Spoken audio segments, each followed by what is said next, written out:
Welcome to Flawless Shoe Reviews. Today we're comparing the New Balance 860 against the New Balance AEV15, and as a foot and ankle specialist I'm going to break down the key differences in how the shoes affect your gait, whether you're walking, using them as lifestyle shoes or for running. So first of all, if we look at the 860 v14, we've got a dual blended midsole. So you can see the green foam at the bottom layer and then the white layer on top. Well, the white layer is a softer foam and the green layer is a denser foam, and you can see there's lots of green on the inside and less green on the outside. This means that it provides a slight medial tilt or slight tilt of your ankle outwards when you're standing or whether you're running or walking in the shoe. So it acts as what we'd see in orthotic in terms of providing that slight tilt and arch support within the shoe, as it's denser foam at the bottom, softer foam on top. So this is quite a unique feature. We only see it in one other shoe on the market, and that's the Hurricane 25 in the Saucony range. So it provides stability all the way along the shoe, all the way up towards your big toe. So those of you who struggle to control pronation moments, you'll really appreciate the support that you get in the 860. It's only one of their key features, but something that's really important to think about, and we'll touch on the others later.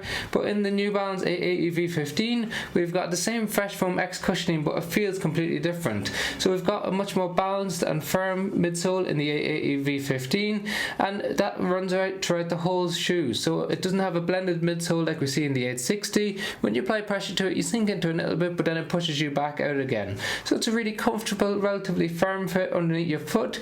Now, having a firmer cushioning does provide extra elements of stability, but this is a classic neutral shoe overall. Then in the 860, the other stability features that we can see are the large sidewall on the inside and the outside around the heel, a very stiff heel counter so that cradles your ankle to try and provide support when you initiate contact with the ground. It's got a nice broad base of support, slightly broader than what we see in the 880, especially in the forefoot, and both of them have some nice sole flare in the shoe. And sole flare is where the sole comes out wider than where your foot sits in the shoe to try and provide extra support, increasing the amount of contact that you have with the ground. Both of them have a relatively stiff forefoot to try and provide extra elements of stability and rigidity to the shoe, especially in the 880. So if you're someone who needs that extra bit of support, needs some protection in the ball of the foot or the big toe, you'll really enjoy the benefits that you see in the 880. It has more cushioning underneath your foot as well, with 40.5 in the rear foot, 34.5 in the forefoot, giving you a 6mm drop, while we have a slightly larger drop in the 860 but less foam. So we've got 8mm drop with 38mm in the rear foot and 30 in the forefoot. So just not as much padding underneath your forefoot as what we see in the 880. And as we move up on top, we've got a little bit more plush of an upper on the 860 compared to the 880. Both of them have plenty of space in the toe box in the normal sizes, and they come in a wide and an extra wide as well, true to size and length, and they both have nice padded tongues that are gusseted on top, with plenty of padding around the heel cup, probably a little bit more on the AEV15. And they roughly come in around the same weight, 298 grams versus 300 grams in the AEV15. So then when it comes to lifestyle use, walking and then running, well, they're both excellent lifestyle shoes, and that's probably what they're most popular for. However, they can be used for running as well, but just on the lifestyle use, standing, walking all day, excellent options. A slightly higher drop of the 8mm on the 860 will put a little bit of extra pressure on your forefoot when you're standing for long periods of time, if you think it just hold you slightly like this, and it will tilt you outward slightly, so something to be aware of. If you're prone to a history of peroneal tendonitis or ankle sprains, you may not enjoy the 860, as it will just put a little bit extra pressure on the outside of your ankle.